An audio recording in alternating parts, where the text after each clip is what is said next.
3, 2, 1. Amanda Scott, you are the Chief Executive of Forest Healthcare.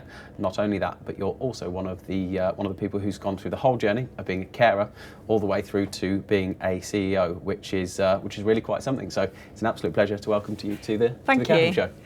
Tell me a little bit about. So we know that your first role in the care sector was a carer. How did that come about? Well, completely by accident, actually. So in sixth form, studying, not really sure what to do next, and the job popped up. I lived in a village. It was a care home not far away. I used to cycle there. But what was really interesting was that it just felt like a duck to water. So there was no sense of working at a care home. They'd invite me to do shifts, and they didn't feel like shifts. It felt like being with people, enjoying a day, learning some very practical things, but being part of a team and enjoying it. So, they'd ask me to do more shifts, and it just became part of my life. So I'd study in sixth form and work at the care home. But for me, that was the moment when the thought bubble turned into a very real, what should I do with this? And that helped steer me towards the decision to do my nurse training. Sure. So it was a very natural transition for me. There was no sitting down with parents and exploring all sorts of different roles.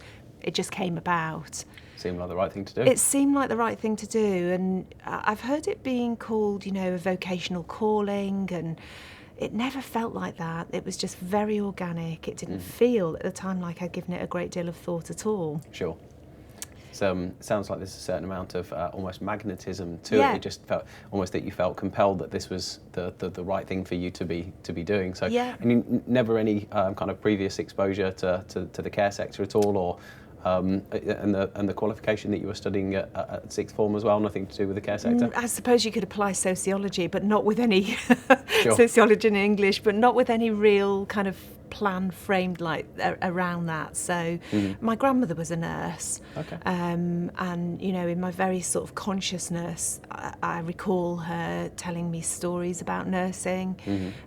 She was absolutely thrilled when I told her that that was my career path and that was what I was going off to do. But the journey onwards then into nurse training felt the same. There was nervousness and anxiety, a new ward, a different exposure, different leaders, different ward matrons and consultants. But actually the journey of that training didn't feel like training. It felt like what I did. Sure. It's really interesting to look back at that, and it must be really hard if somebody doesn't have that resonance and that organic duck to water feeling to adjust themselves. But I was very lucky, I think. It served me very well. It's I think there's an awful lot of people in the world that do something that doesn't make them feel good. I hear a lot of people talk about, I couldn't think of anything worse than kind of a Monday morning. And that just tells me that you're doing the wrong thing. You kind of you've missed a trick there, because if you're dreading Monday or whichever day of the week that you start, Friday is going to be a long way away. Definitely. So it doesn't sound like there was any experience of that at all. It was just a case of this is where I need to be, and this is what I should be doing. Definitely. What I really remember, and I think has helped me as I've moved through my own career, was how immediately the fraternity of nurses in that care home wrapped themselves around me. So there was an immediate sense of let us help you. Sure. So rather than coaching me in terms of becoming a good carer, they spent time telling me what to expect and preparing me for some of the things that I'd see and that I'd be learning along the way. And that's never left me, the power that you have to help prepare people and to engage with them in terms of what they're planning to do and support them as much as you can. So very recently, my niece decided to do her nurse training, and apart from a sense of pride, because I think it's a fantastic profession, there's also a sense of wanting to be there for her to help, because you know that she's going to see some very difficult things, some very unusual things, and there's going to be a huge learning curve there. So yeah, that's always stayed with me. I can imagine that if you hadn't experienced that warmth and that kind of mentorship, if you like, albeit you probably would have still felt like you were in the right place, that reinforced that for you to be in amongst the right group of people in a community of people looking to achieve kind of a shared goal, if you will. Yeah, without doubt. And we have the power of that within the care homes, and the people that we see coming through, for that to be deliberate rather than accidental. So the trainee nurse associates that are coming through now, how powerful it is for our home managers and the nurses within those homes to support them and drive them on, and actually potentially reap the benefit of them wanting to come back and see the environment of care homes to be a special place to work and not a Cinderella service or a poor second to the glamour and glitz of what the NHS might feel it's offering at the time. So yeah, there can be a continuation of that. I think that doesn't need to stop at an experience long ago, but something that you can hold on to and continue being an ambassador for. Sure. Yeah, that makes a lot of sense. I know that we have talked about, and we will talk more about a culture later in the podcast. But where you've got a group of people who have got that same shared worldview, and again, you're kind of working together for a common purpose. People don't want to leave that type of an organisation. It's almost like you've got your tribe, your people that you're working with and that you enjoy working with. You're contributing something, and it makes you feel a certain way. Why would you want to go and work somewhere else when you found your tribe, your group of people that you want to be able to go and work with? Yeah. And just as much as anything, that's because of the behaviours of the people around you and the mindset of the people.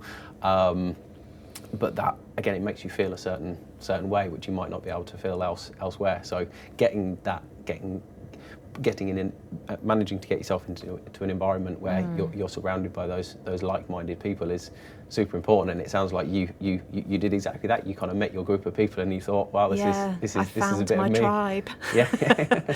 I'd agree. And it's a phrase that I use a lot with teams, but you can become greater than the sum of your individual parts, most definitely. And there's something really special that starts to happen when you feel that, that together we can move mountains, individually, each of us, not so much. So yeah. That's definitely the truth.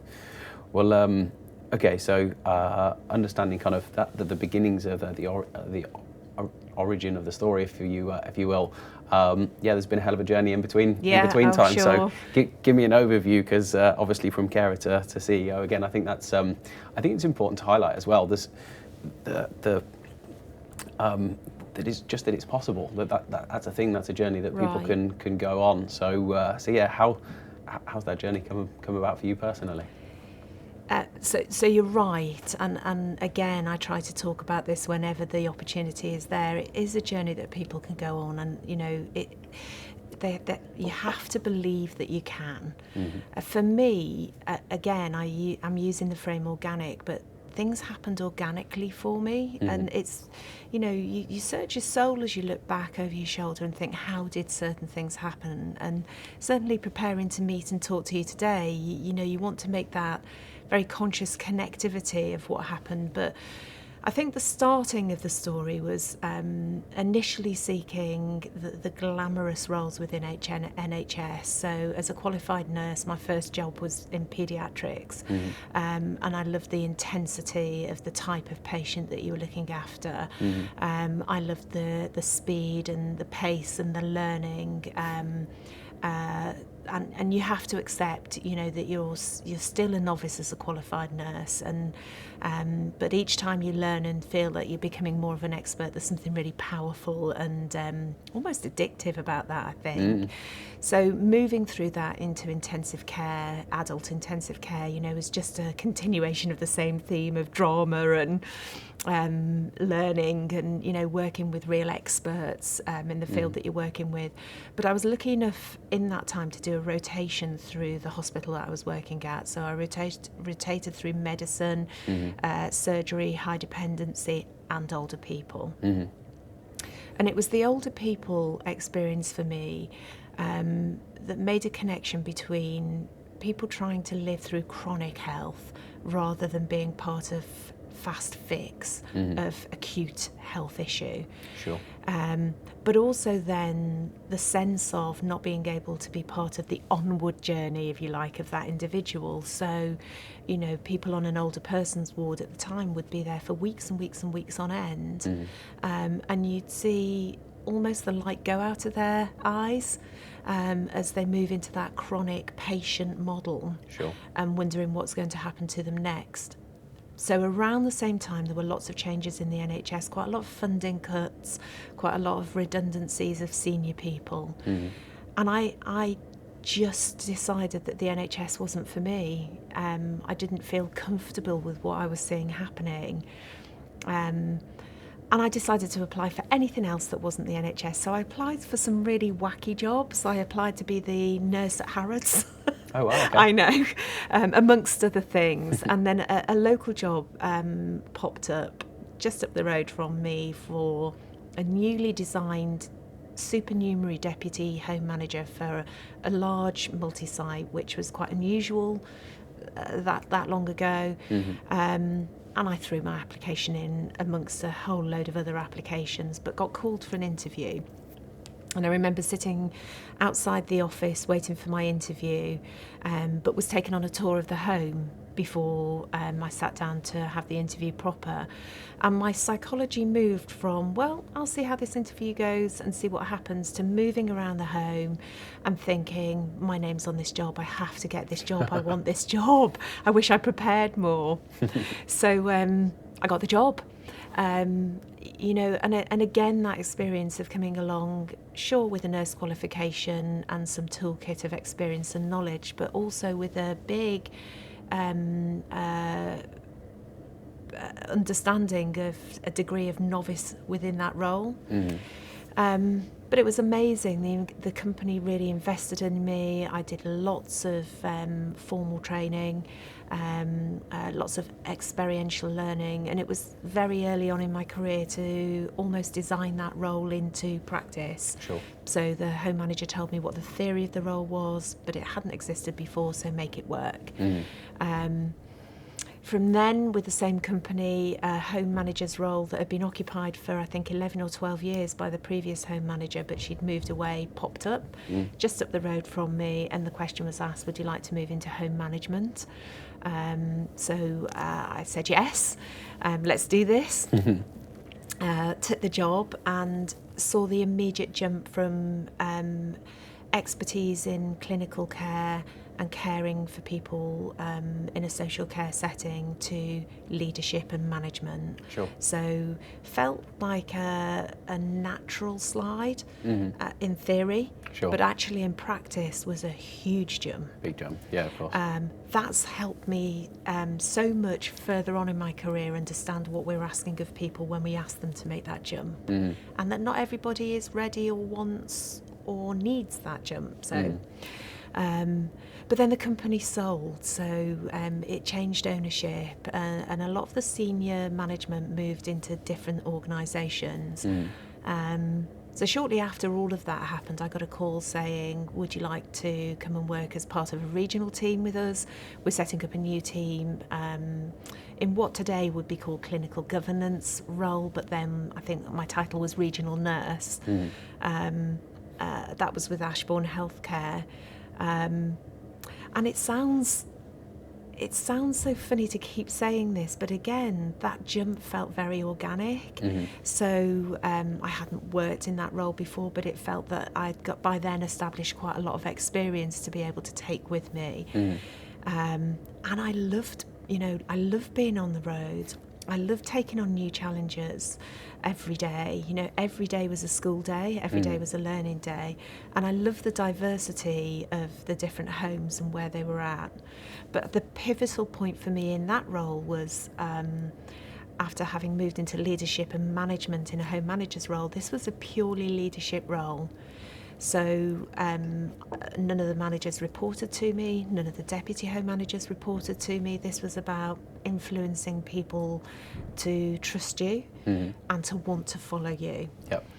So that leadership muscle had to be developed, and I had to understand how to do that, because it's one thing imparting your expertise or imparting a company philosophy or process or procedure, but it's another getting people to want to do it and enabling them to do it. So enjoyed that role for a few years, and then the Director of Care and Quality left the same organisation.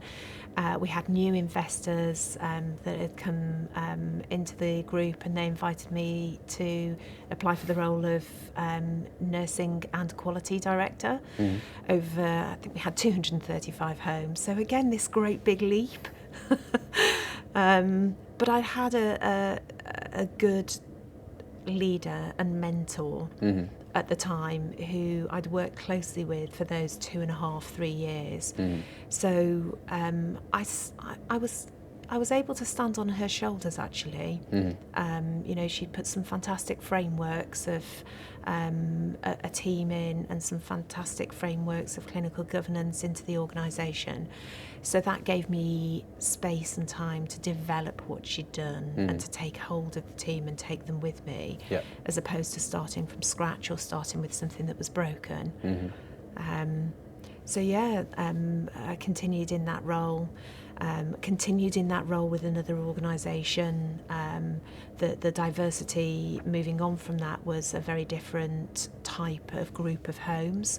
So lots of high quality homes with a programme to grow and build. That was new to me. And working with our transatlantic partners, so working with Americans, but working that quality directed through into the UK. So lots of translation and interpretation of best practice and translation of that into UK regulation. So that was really exciting. And a great culture in that organisation, a very can-do and let's do this culture. And then again, the same set of circumstances. So the managing director at the time wanted to go back to the US and take his family home. And I was given the opportunity to apply for and win the role of managing director there. So that was 3 years, I think I worked there. Moved into another organisation, but the biggest organisation in the UK, carrying that managing director role and responsibility with me.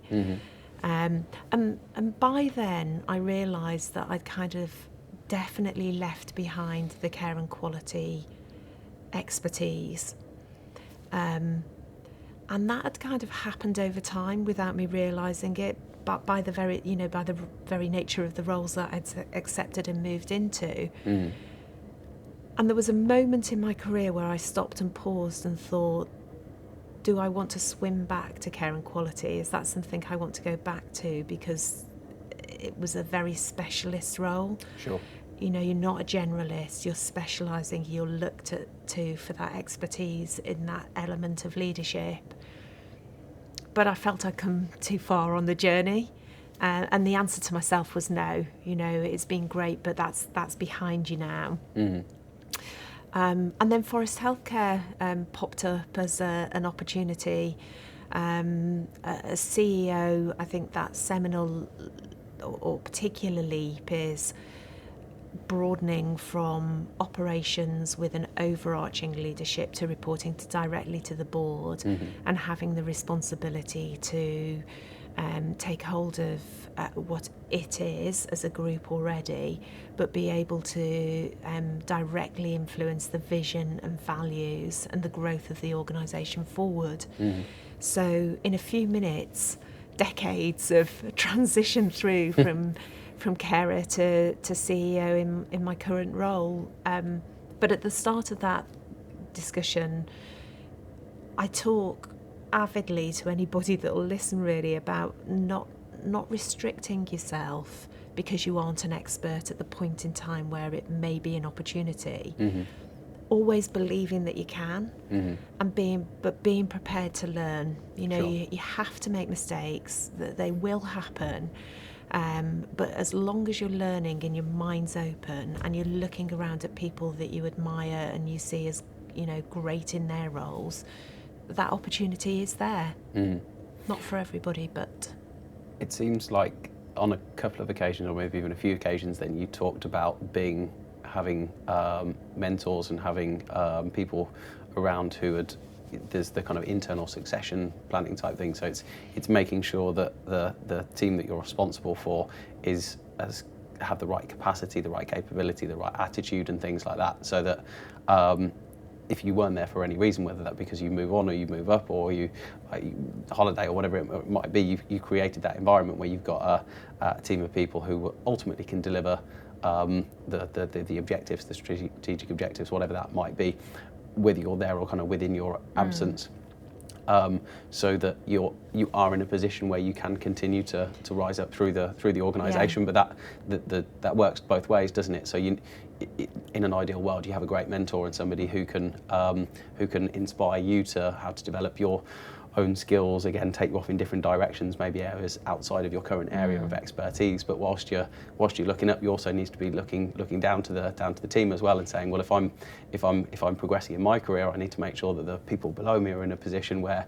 they're also being developed, so that we're all kind of working together to kind of move onwards and upwards, if you like, as well. And I can imagine that if you hadn't done that, then what you talked about, the kind of seamless links from one thing to another, probably wouldn't have felt quite so seamless if both of those two things kind of weren't managed. Weren't managed well, if you like.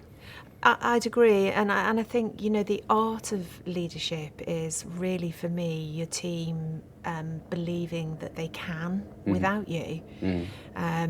You put an awful lot of work into people, but it is, you know, identifying their skills and capabilities, identifying where there's area for further development, giving them that exposure, but constant recognition and constant placement of value on the expertise that they bring to that whole team, and empowering people to take chance and try something new, and you know, be aspirational in themselves. So I think the most powerful team I've ever led were equally able to get on with their day, week, month, without a constant check-in and oversight from me, and I believe that's exactly as it should be. You know, you should have a strategy, you should have a plan. That plan should be checked in and measured across a group of people to make sure that it's working with everybody. So you don't want to think that somebody's flying in, you know, their particular area, but to the detriment of somebody else who can't get on with their world because this is happening elsewhere. But at the same time, let people get on with that. You know, there's a degree of element of trust and recognition that has to happen. Otherwise, it can turn very quickly into command and control. And then I think that's so disempowering. Conversely, that's really disempowering for people, and it drives them into a set of behaviours, which is, well, tell me what task allocate, tell me what to do, tell me whether I did it well or not, and then give me my next list of things to do. And I think, you know, you lose people along the way. It's a destructive way of working with people, I think. We talk about getting away from task-orientated care, getting away from task-orientated leadership. It's working with working with people to develop people and to improve the lives of people. It's very, there's parity between those two worlds, if you like. It's about empowerment. It's about getting people into a position where they're fulfilled and empowered, and they're able to your point, kind of just get on with things themselves, and not need to have kind of a you need to be able to set the context and create the environment for the individual to succeed. But it's not a case of you just need to do this, and this. No, definitely. And that's where vision, values, strategy and roadmap or plan come into play, rather than being, buzzwords that you talk about at a board or talk about at a leadership meeting. Translating that very much into practice and what we do. Definitely. So, obviously you're 5 months into the role at Forest Healthcare now. So give me an overview. Tell me about the business. What's going on in the business? What is the vision? What it is you're trying to achieve? Okay. Give me an overview of Forest Healthcare. So it's 13 homes. We have a varied portfolio of everything from purpose-built to converted, small, large, running across the southeast of England. So far, and as I'll continue through the year, the ambition is to, and has been, to recognise the team that I already have there, but I'm bringing some new people into the mix as well. So we've had some reorganisation in the way that we're going to work operationally. And there's some new faces shortly to arrive and have just arrived. So building a new team. The focus for me are on those three critical levers in social care and in care homes. So quality first. We've just hired a new quality manager who started yesterday. So we've got some real quality of knowledge and experience coming in to support our homes and to support our agenda. Our payroll as a heading encompasses, our recruitment, our retention, our engagement, our desire to not use agency unless we need to, and our valuing of people.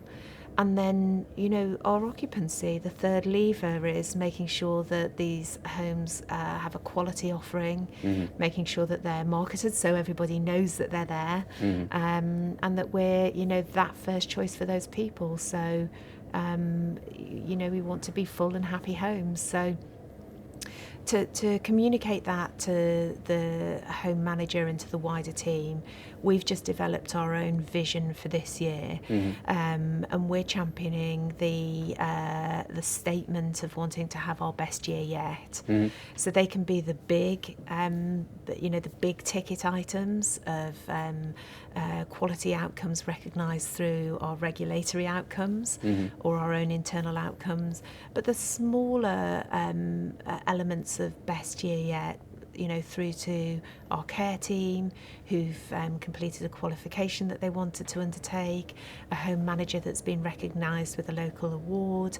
So those smaller things all become embodied in the bigger outcome of striving towards our best year yet. So that's our vision for 2020. We've developed our roadmap or our plans, which break down into quarterly measurements of, are we getting to where we want to go, and our new people are on the way in. So it's feeling really exciting at the moment.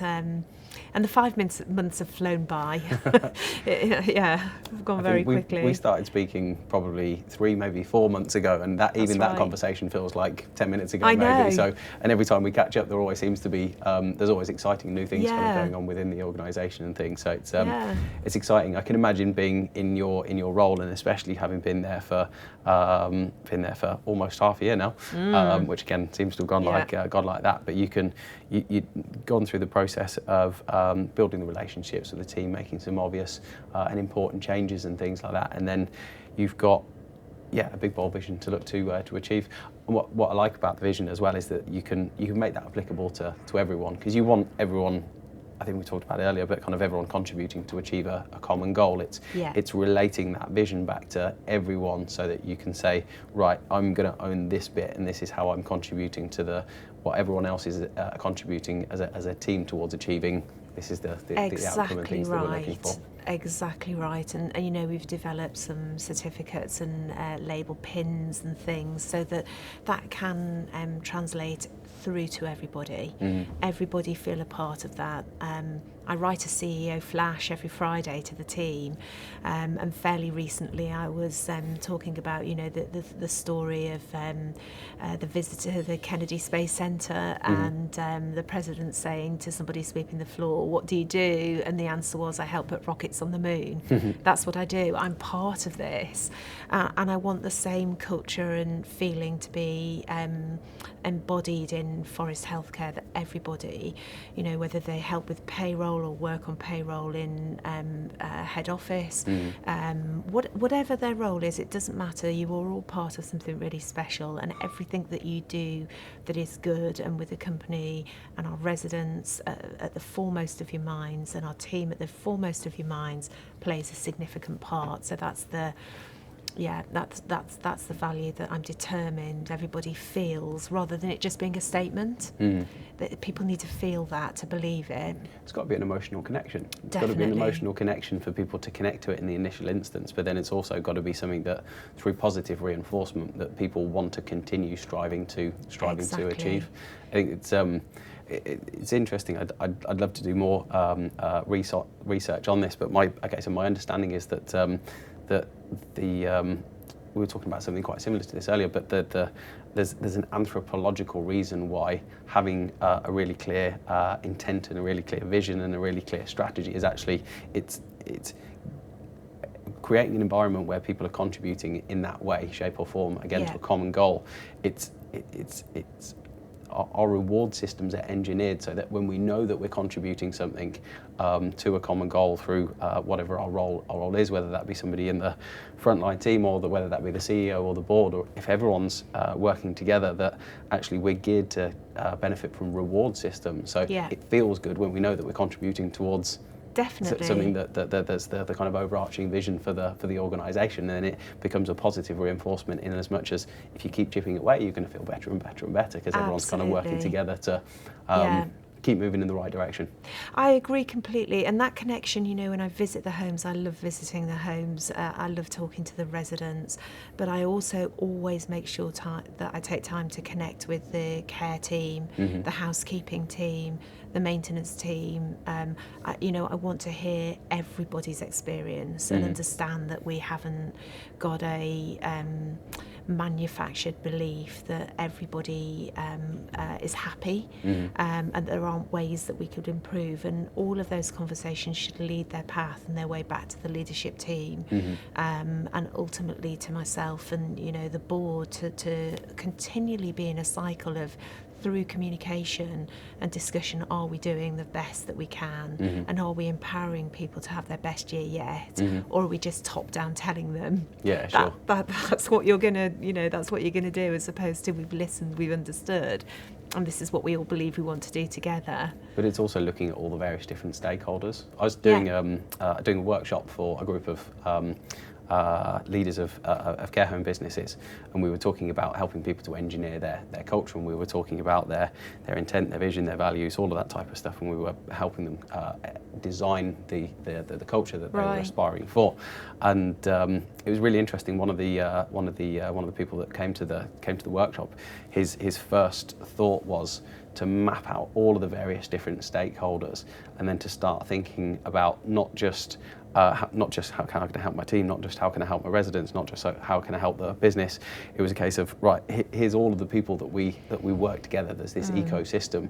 How can we design a culture that brings everyone together? Because everyone's contributing something, albeit from a slightly different perspective, and that could be a local authority, that could be a CCG, that could be a supplier, that could be it's everyone outside of the care home business itself, including the people in the care home and the people in the head office as well. I found it was interesting to see him go through that kind of methodical process of mapping that out, and the penny drop moment, I think for him was to kind of notice, if you like, that his role as leader was to make sure that all of those people within that kind of ecosystem needed leadership, and all of them were contributing towards that culture, which I found, from an observational perspective, it was really interesting to watch somebody go through that his own process, if you like. That's really interesting, and you're right. Those external partners are just as important.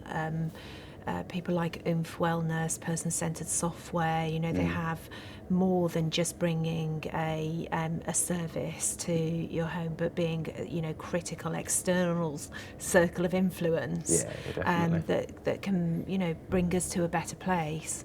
And as we move through the year, we'll be looking, our hope is to increase the number of beds we have. Our hope going forward is to grow.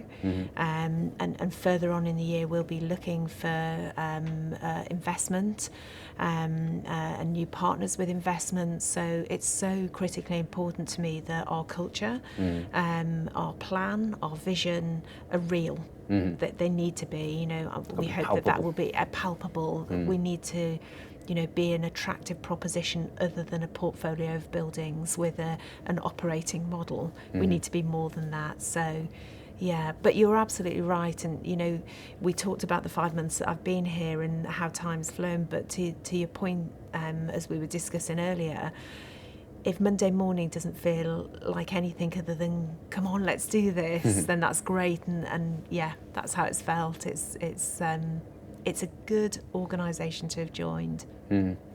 Well, knowing that.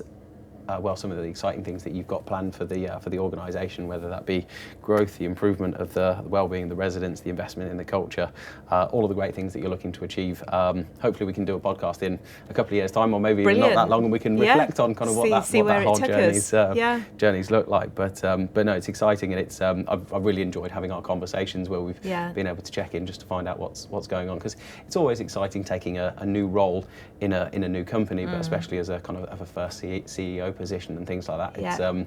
It's a big responsibility, but a lot of fun, of course, as well.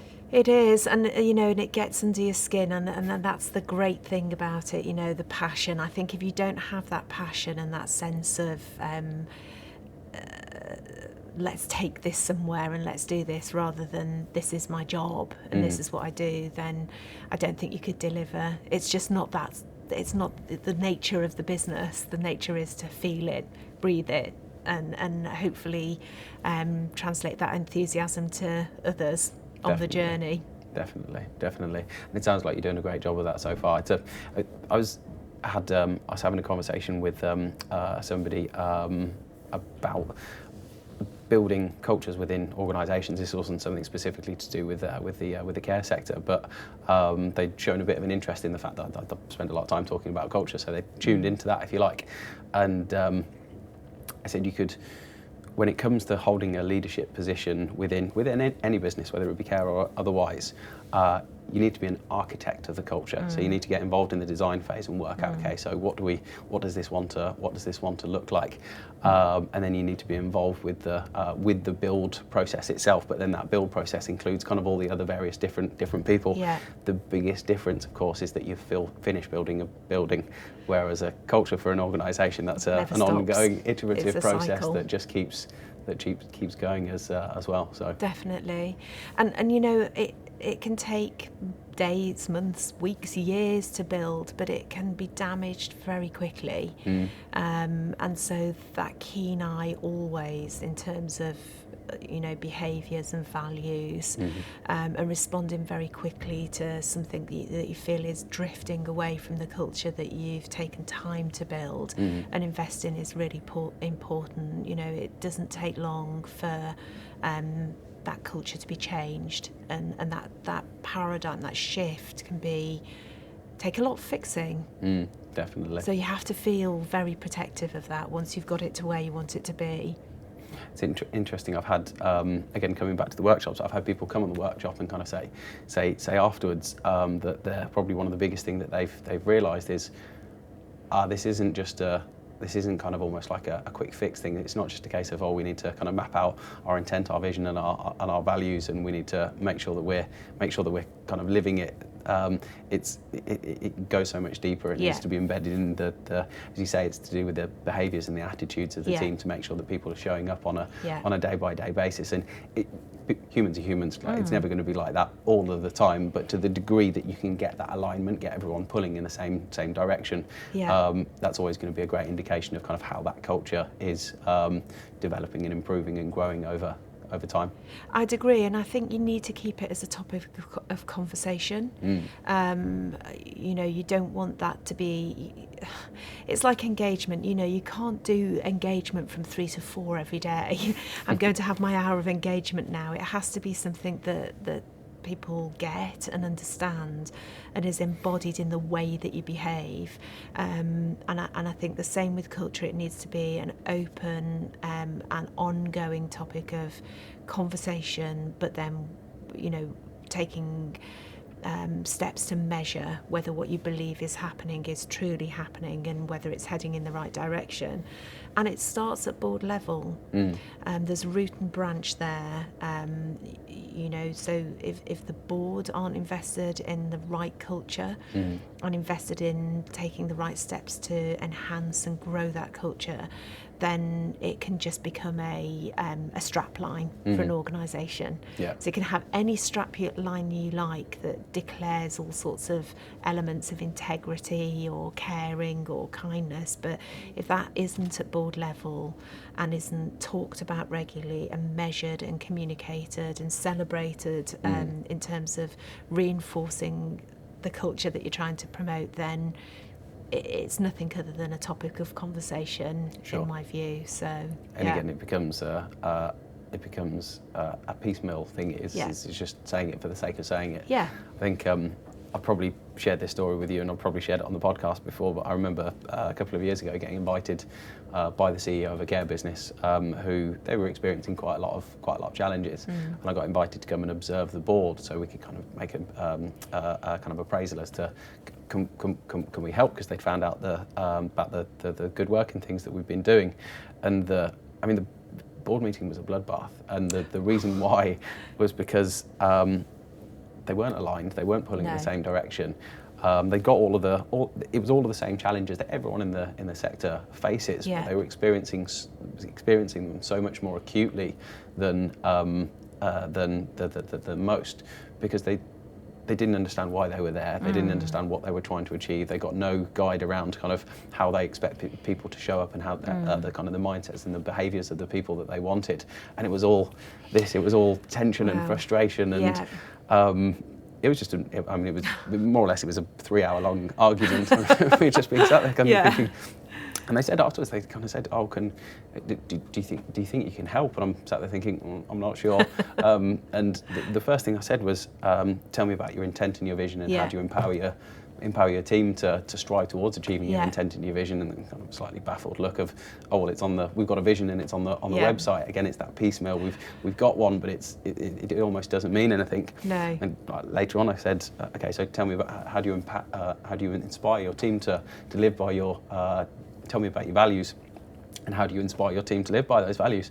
And again, the slightly disgruntled CEO kind of said, well, the values are next to the vision on the website, but I don't understand what it's got to do with all of these problems. And unfortunately, this board was completely unaware of the toxic culture that they'd created, and all that tension, all that frustration, all of that misalignment then filtered down to the rest of the team. And again, I've never met anyone from kind of the outside of the board, but I can imagine because of that misalignment and because of all of that tension and things, they probably didn't feel great about the situation as well. And that was what the root cause of all their problems was. They were fighting to try and increase occupancy or recruit, decrease.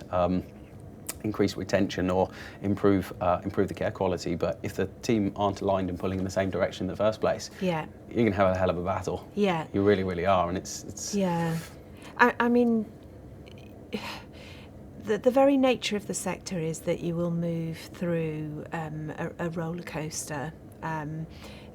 it's part of the journey. And, you know, if you think about self-actualization, you are never going to self-actualize in a leadership role in health and social care, because, you know, you'll have that thing to celebrate that you've all been striving towards, and then something will go wrong. Of course. It's the very nature of it, you know. So when I think to early in our conversation, describing my career, you almost have to describe that with a caveat of, and there've been some really horrible, scary times too, where things have gone wrong and you wondered if you could stop it, or wondered if you contributed to it, and whether you took people off on the wrong path with them. But again, you know, you're right. The minute that you move into a blame culture, the minute that you move into a leadership level, you know, I'm right and you're wrong, and I don't want to listen to any self-criticism, professional critiquing, you won't be able to lift out of that. It will be a downward spiral of damage. And I saw a few years ago now, but I saw a fantastic presentation of this by the Blue Angels in the US, and that they show, it's very visual. I'd love to be able to, you know, give this presentation to every single person in the way that they presented it, but it showed a crew flying a number of people from one destination to the other. Mid-flight, there are some problems with the cockpit, and at that time the pilot asks second in command to put the plane into cruise so that they can work out what's wrong with the cockpit. It doesn't happen, and the plane drops lower and lower and lower, and is almost taking the roofs off houses until they discover that they've dropped to all this altitude. Sure. At that point, they stop, and we're listening to the black box. At that point, the Blue Angels stop the visual and say, "Do you think that everybody could have been saved? And what do you think happened next?" What actually happened next is everybody started fighting about who should have put the cruise control on, rather than fighting to work out how to get the plane back up. Wow, yeah. Oh my goodness, it was so powerful to listen to and watch, and I've never forgotten that. You know, when you move into critical times, when you're moving into a position where things aren't going well, the worst thing that you can possibly do, and all at best it does is waste time, is argue about whose fault it is.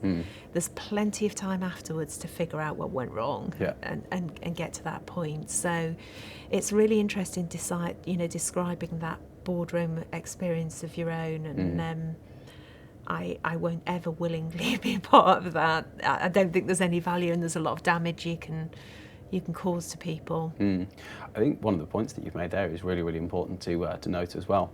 I think having a great culture when everything's all good probably isn't too hard in most cases. Obviously, it takes work, and you need to kind of maintain and improve and things like that. It's the real test of, well, humans generally, whether they be individually or part of a community or a team or whatever. We can all be a great person, and we can all be a really good version of ourselves when everything's plain sailing. It's when the sticky stuff hits the fan that you have to start. That's when people need to come together, and they need to work together to find solutions, and to be able to work together to overcome big obstacles. And let's face it, the care sector's full of big obstacles. Definitely. And that, you know, building the team towards a place where they feel safe to be around a table, exploring why something has gone in the wrong direction or gone horribly wrong, that groundwork of trust and belonging to a team, and professional safety is critical in terms of getting people to give really honest answers. Because otherwise you will have, you know, not me, it was them, who knew, I was in my bubble, and encourage people to retreat back into a bubble. I'll just do my job, I'll do it to the best of my ability, and if things continue to go wrong around me, I can't possibly be blamed, rather than a continuation of we're all part of something. Sure. And when it goes wrong, you know, we all need to be part of what went wrong and helping to fix. Yeah, we talk a lot about old and new paradigm thinking. Old paradigm thinking is effectively it's well, it's not taking ownership for things. So it's represented by ego, fear, and blame. And how that shows up in the world is people become persecutors, rescuers, or victims. Yeah. And any mixture of those things largely revolves around a kind of disconnecting oneself from, again, from taking ownership. Whereas new paradigm thinking is just taking ownership. It's very, very simplistically. And there's some fantastic books that have been written around taking ownership of things, which should. I'd always advocate for people to read, because I think it's such an important subject. We all have moments where we're kind of having an old paradigm moment and we're feeling a bit victim-like, and why is it all happening to me? Those types of moments. But it's being conscious enough to be able to say, actually, no, okay, yeah, that was kind of frustrating. I recognise the fact that I wasn't taking ownership. What do I now have to? How can I show up properly, and how can I make sure that I'm making good of this situation? It's probably one of my most gifted books. Is a book called Extreme Ownership by a gentleman called Jocko Willink, who was the extreme leadership comes from the military. So this was a guy that was a Navy SEAL commander. And he now runs a management consultancy called Echelon Front. And he's basically got a whole book where he talks about extreme ownership in a military context, and then he uses the learnings from his military life basically in a business context as well. It's a tremendous book. Anyone that's listening, we should strongly recommend that as well, just because it reinforces it from a behavioural perspective. And I think all the time I have moments, because we're all human again, we all spend some time in old paradigm and some time in new paradigm. I have a little what would Jocko do moment. And it's just it's a positive reinforcement whenever I'm having a bad day, in whatever state that might look like, just to make me think, actually, no, I can take ownership. I can be confident to myself. Let's get the team together and let's work out. Okay, so how do we address this? Which I think is very important. Yeah. Well, I think the academia that sits around, team building and leadership. There's a lot of parallels between military and the environments that we work in within health and social care, and I think it's really critical in almost every role for people to, if they can, take time to read some of the academia and be driven towards an element that they find they struggle to understand or want to know more about, understand well, but want to know more about. Because just as you've said, there are, there's some fantastic academic and more general books that I've read that have really helped me to rationalise what I didn't understand, and you take forward. So things like the chimp paradox. I love Sheryl Sandberg's Lean In. Some of the work that Karen Brady's written. They suddenly quantify something that before was I feel this and I sense this, but I don't understand it. Sure. And by quantifying it, it's quite reassuring. But secondly, you can take that on with you to understand better what you're doing. And to your point, sometimes just check yourself. Gives you a framework in which to operate. If you've had it quantified by whomever may have done the quantifying type thing, just having that point of reference, like the old and the new paradigm, and the Jocko analogy that I used earlier, just helps you think about it, because otherwise we're human. We're always kind of battling with our inner monologue, if you like, to cut through some of the chatter. To be able to give yourself a point of reference to say, actually, no, I need to be focusing on this, or maybe spend less time focusing on that. It just helps you make better decisions. Ultimately, that's basically what it boils down to. You're able to make better decisions, be able to act more purposefully and with more assertiveness. By having kind of models and things to be able to play with, which I think is important. And in tough times, that's what people look to a leader to do. I think that's the critical moment when things are tough or going wrong. That's where they look to the leader to be decisive. Even if part of that decisiveness is to say, as a team, because I don't know what's going on here, as a team we're going to work out what we think is going on, then we're going to make a plan. So, you know, to be authentic, to be decisive, and to have give them that degree of security is critical.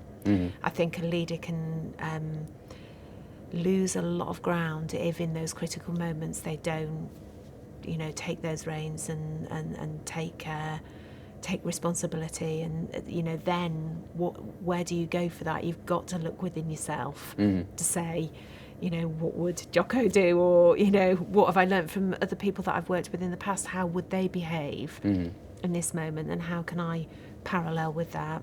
Yeah, definitely. Okay, so we've been talking about leadership. So senior leadership positions, particularly chief executive positions in the care sector, are largely dominated by men. It'd be great to see kind of a better balance, if you like, between males and females. But what recommendations do you have for kind of aspiring female leaders to help encourage them to be able to achieve their leadership aspirations, if you like? It's a really great question, this question, because again, it's helped me really reflect on you know, what's gone before and why we have in the past seen a greater number of male leaders in the NHS and in social care. I mean, for me, I think from a female perspective, we should take some ownership of that ourselves and ask ourselves, what can we do differently and how can we behave differently? How do we communicate our aspirations? Do we look for mentorship? Are we too humble? You know, are we somebody that will lean back rather than lean in? Is there an emotional disconnect in terms of waiting for somebody to invite you to, rather than saying, I might not have all the skills and abilities, but I'm going to go for this. My name's on that job. I want this. So I think there's to the younger female, you know, aspiring leader, I'd say, have an idea of where you want to be. Take some time to think about what steps you think you need to be prepared to take that journey. You know, so while I'm saying you can't, you know, come along and always have the full package of everything that the job that you're aspiring to needs, at the same time, let's be realistic here. You know, somebody's going to sit in front of you and want you to convince them that you're the right person. So do the groundwork, do the preparation. I'd also encourage the younger female leader not to rush too much to be, you know, I want to be from carer to CEO in 5 years and I'm going to rush through that process to get to where I want to be. Take the time to collect your tools and your knowledge along the way. Take the time to become an expert in areas that you work in before you move on to that next role.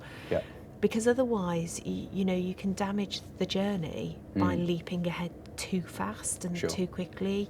Damage your own belief in yourself, but also that belief that others may have around you.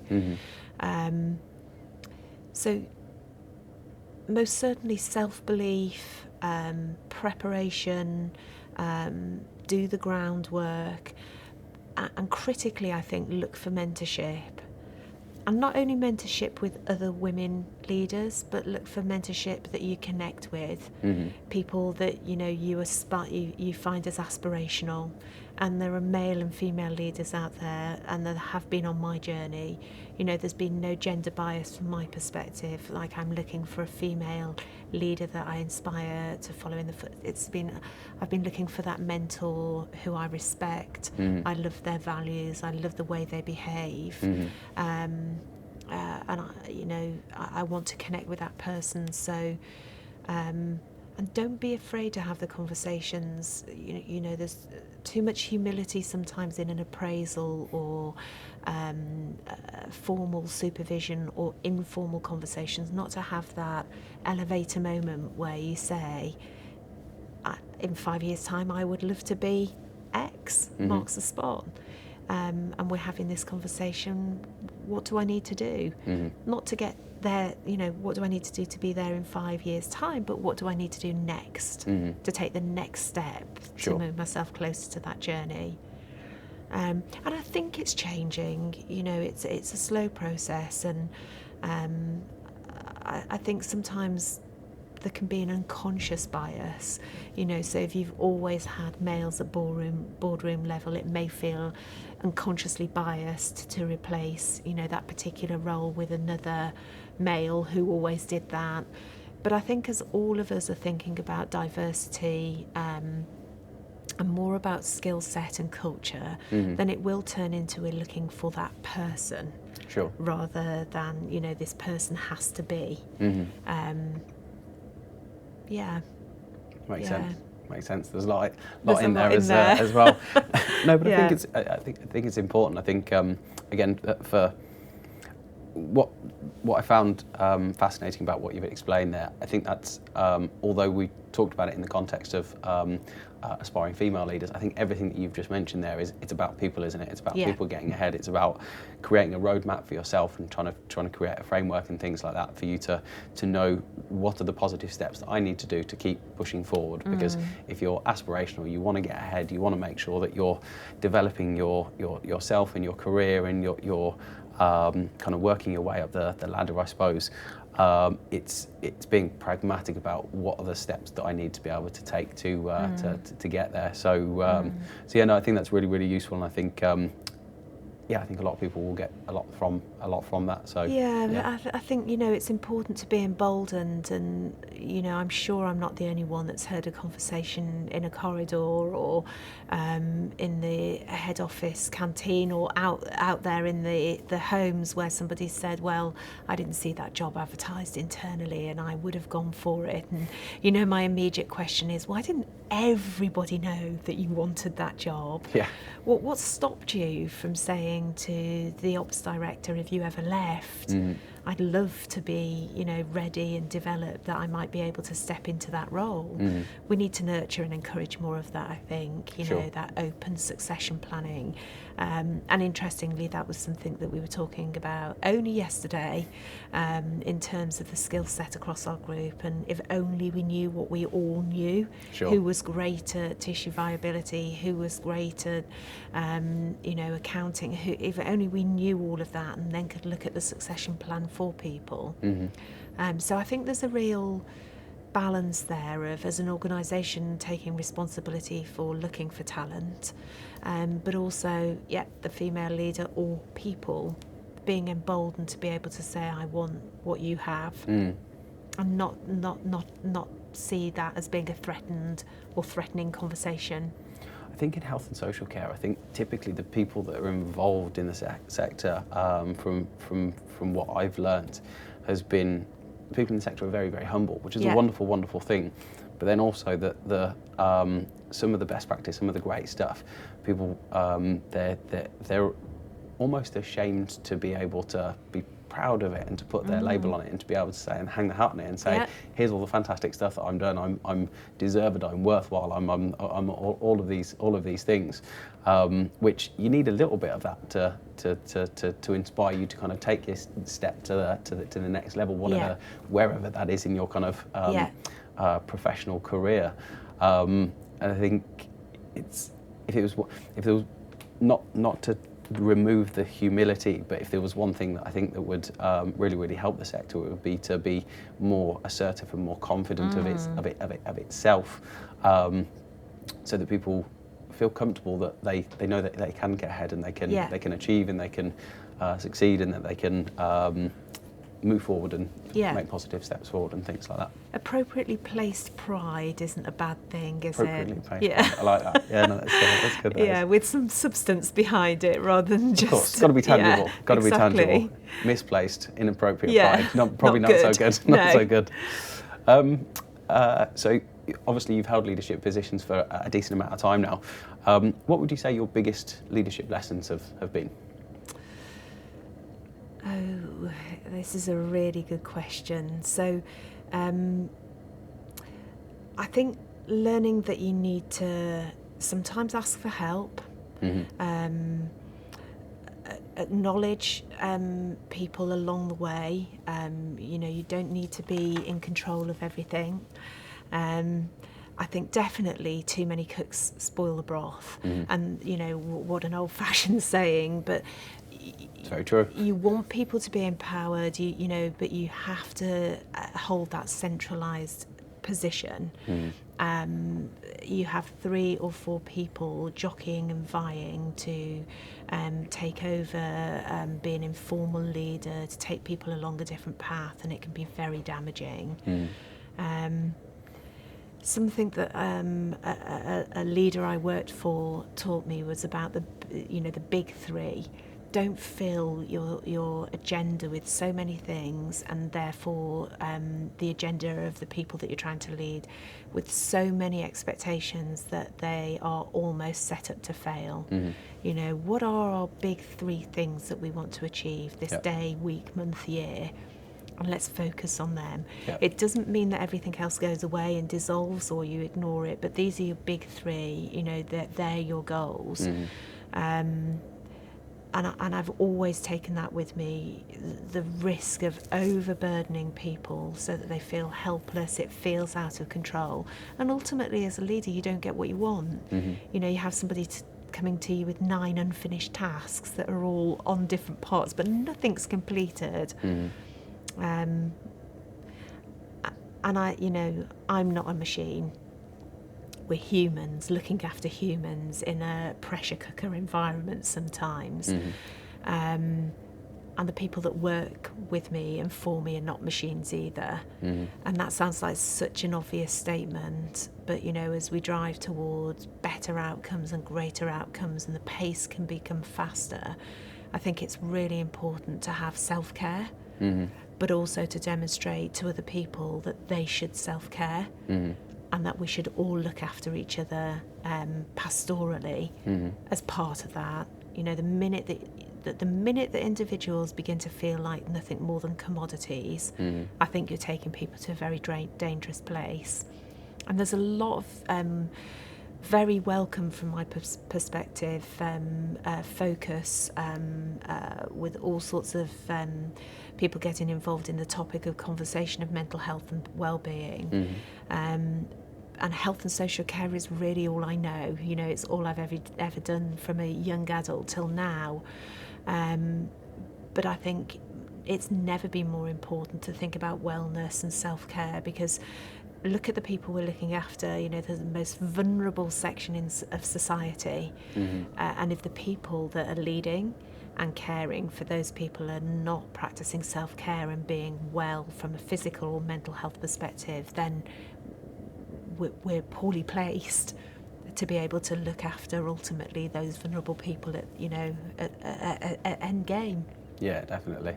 I think what's interesting about that is, so I think somebody's biggest superpower that they can have is self-awareness. And that's not to say that I think I'm absolutely fantastic at it, because I'm definitely not. I have my moments where I kind of think, reflect on things and think to myself, why the hell did I do that? But do. I think being cognizant of yourself, your actions, your well-being, whether that be mental, physical, emotional, I think the better able you are to be kind of objective with yourself, the better you are able to interact with the outside world. I think this is a challenge of the sector, because it's typically time poor, and as you say, it's a pressure cooker environment where there's so much stuff, there's so much regulation, there's so many demands and things. Because you've got people who are inherently their standard operating system is to look after people.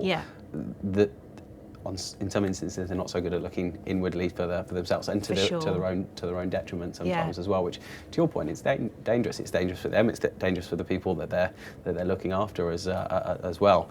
And ultimately it's unsustainable for everyone involved. So it becomes. It not only detrimental on one level, it's multifaceted.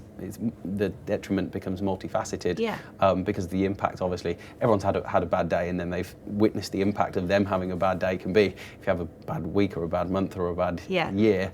that's not great for you and the people around you. But that can be remedied by a greater understanding of one's self, and then working with other people again in a team environment where you can look out for each other, and you can help hold each other to the kind of the standards and the expectations that your culture kind of sets out as being important, so that you're working together more cohesively. Definitely.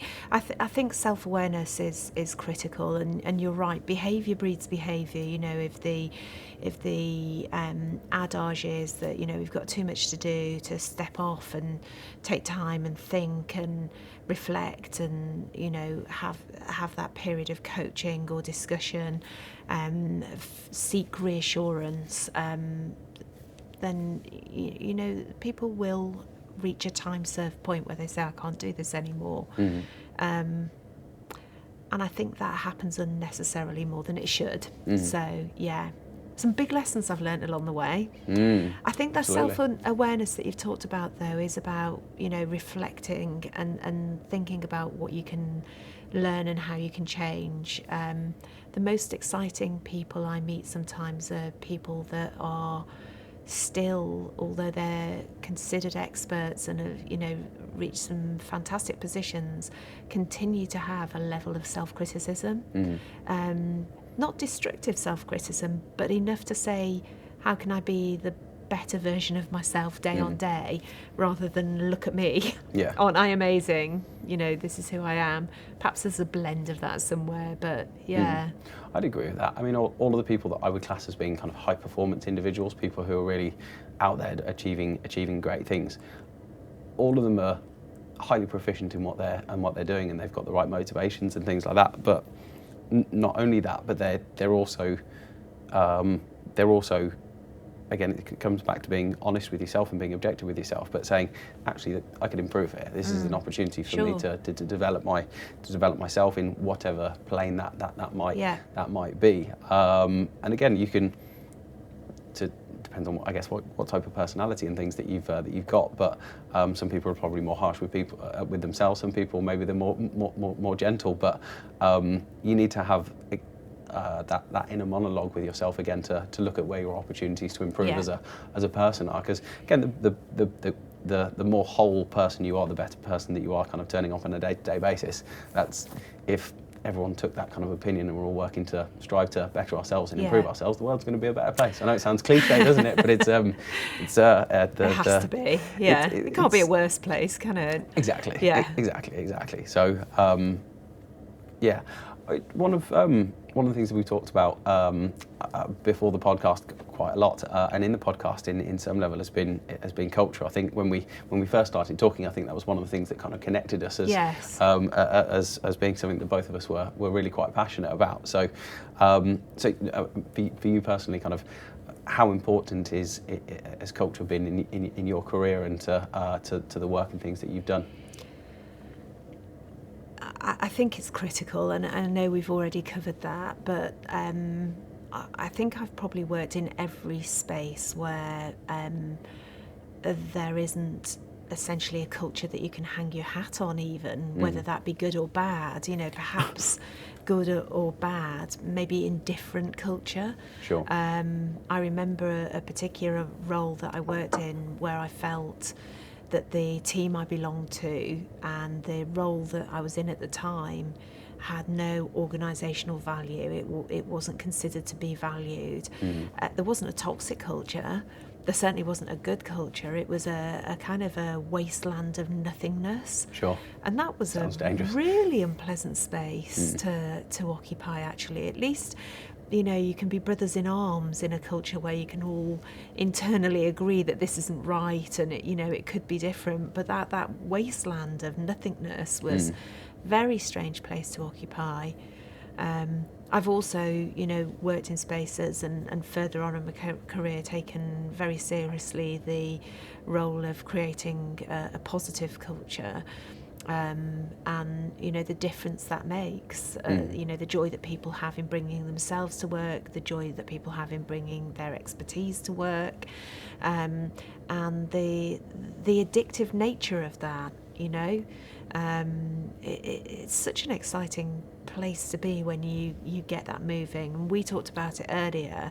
That's when people become hooked, you know. So best year yet isn't a strap line. It's, you know, people saying that to you when, you know, I'm having my best year yet and look what we did. You can really see it become living and breathing. I think, you know, we've talked about the risk of the opposite of that, a toxic culture.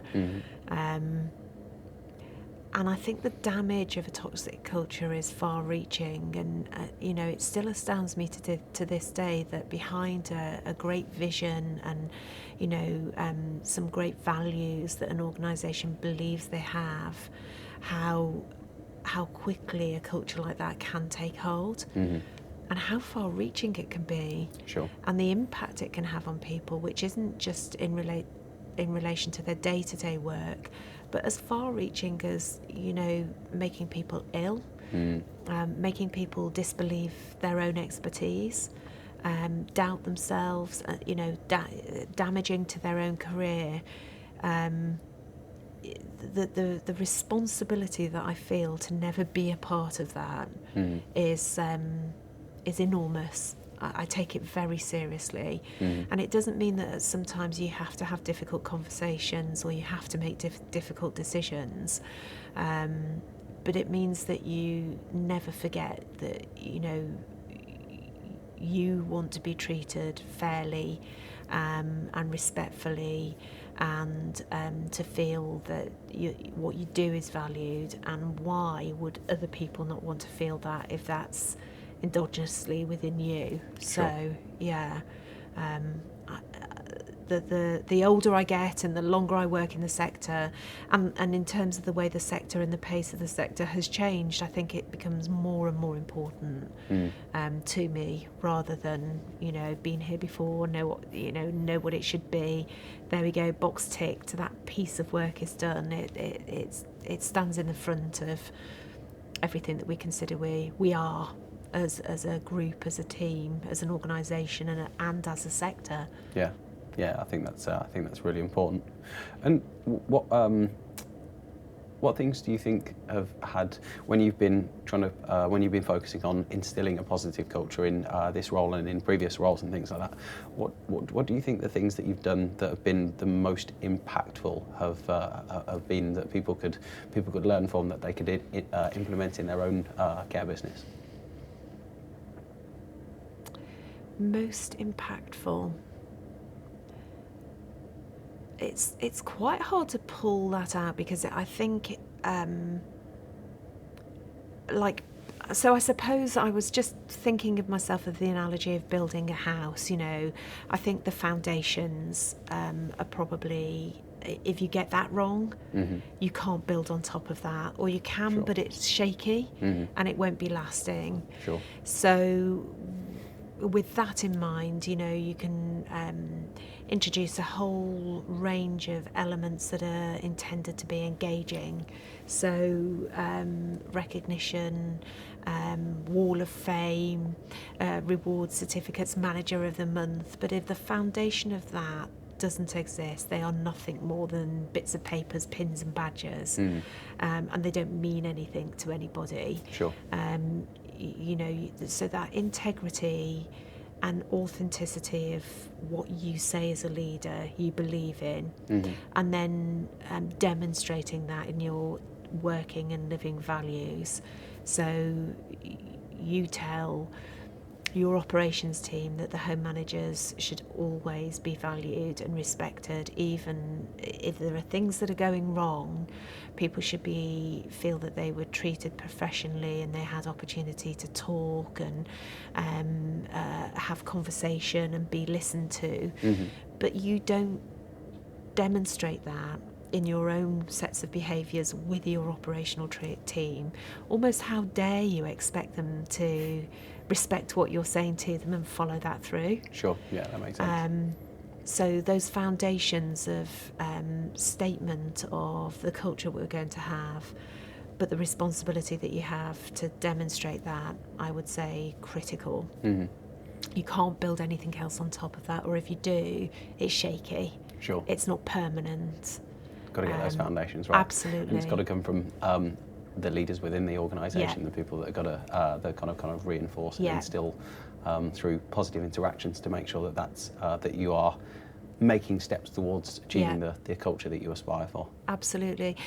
I mentioned earlier I write a CEO flash every Friday, which is a kind of wrap-up of the business, but part of that flash right out to the managers and the wider team and the head office team is because I reflected on my much more junior days when I wondered, I'd meet the CEO once, however many months, and I wondered what on earth they did. But they always looked so calm and controlled and, you know, relaxed that I think you really can't be having a tough time at all. Your life must be really, really easy. And it's not until you kind of move into those roles yourself that you realise that that was a veneer and, you know, a way of demonstrating to everybody else that this leadership is about, you know, calm and true leadership.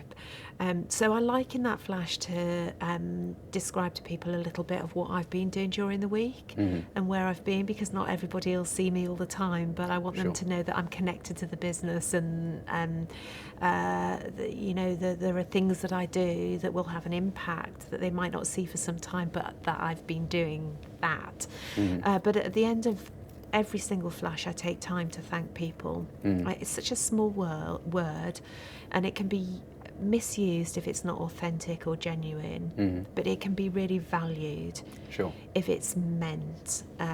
So we celebrate success every week. You know, we sometimes in that flash talk about things that haven't gone so well, but we take time to recognise people, celebrate, and always at the end there is room to say thank you, because people don't come to work deciding to do a bad job. Sometimes things just go wrong. I think that's a really important thing to for people to be conscious of.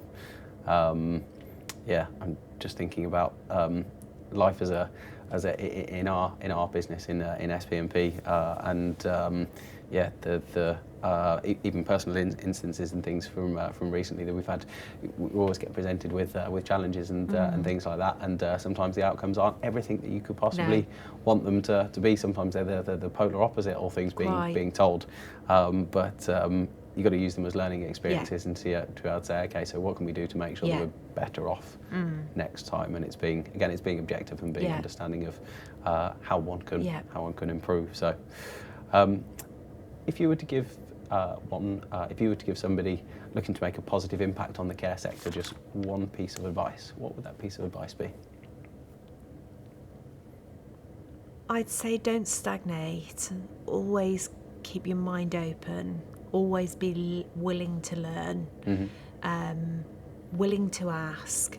Identify your influencers, identify your circle of influence, people that you either aspire to be like. That might be as simple as their personal traits or values. Somebody that you want to attach to as an informal or formal mentor because of their skill set or their expertise. And as we talked about earlier, be bold, ask for it, go searching for it, but don't stagnate. Read, think, reflect, talk, consider, compare, contrast. Lots of words buzzing around there, but keep an active mind, keep an open mind, keep searching, keep moving forward. I've seen a few people over the years where really their intellect and their style and their ability has stagnated, and you think, what a shame. You're almost stuck in this role, which is frustrating you because you've done it too long. You don't really want to be there anymore, but you haven't kept those mechanics going. So don't stagnate. Be curious. Be curious, and don't be afraid to be curious. There's nothing worse than feeling afraid to say I don't know. Say I don't know. can you help me? Can you tell me? See where that takes you. See where it takes you. And if somebody's not willing or prepared or is, critical of that, then I'd say that's probably their problem, not yours. Probably somebody worth avoiding. Worth avoiding and kind of taking with a pinch of salt if they're kind of that closed-minded as well. Definitely. When we talk about kind of building your own tribe and spending time with the right people, I'd say that'd be a good barometer of whether they're a worthwhile person to invest time with or not. So I think that's some really great advice in there as well. And so what's the best piece of advice that you've been given personally? It's not a glamorous one, this, as an answer, but it is to treat other people as you would like to be treated yourself.